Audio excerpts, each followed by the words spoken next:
Hi friends, எல்லோரும் எப்படி இருக்கீங்க? இன்றைக்கும் எக்ஸசைஸ் முடிச்சிட்டோம். காலையில் சத்து மாவு கூழ் ரெடி பண்ணியிருந்தேன், அதை குடித்தோம்.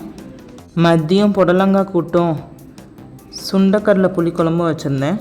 பாப்பாவுக்கு புடலங்காய் கூட்டவே சாதத்தில் பிசைஞ்சு ஊட்டி விட்டுட்டேன். ஈவினிங் கோவில் போவோம்னு நினச்சிருந்தோம். லேட் ஆகிடுச்சுன்னா என்ன பண்ணுறதுன்னு பூரியை பாப்பாவுக்கு ஊட்டிட்டு அப்புறம் கிளப்பி கூப்பிட்டு போனோம். பக்கத்தில் இருக்க முருகன் கோவிலுக்கு போயிருந்தோம்.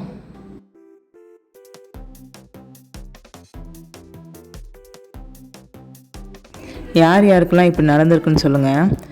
வீட்டில் எவ்வளோ தான் நல்லா சமைச்சு கொடுத்துருந்தாலும் அவங்களுக்கு மூடு இல்லைன்னா சாப்பிட மாட்டாங்க.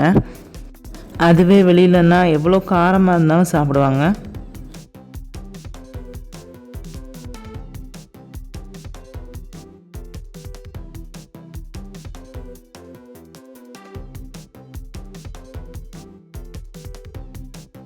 நைட் டின்னருக்கு ஃப்ரூட்ஸோடு ஃபினிஷ் பண்ணிட்டோம். பாய், நாளைக்கு பார்ப்போம்.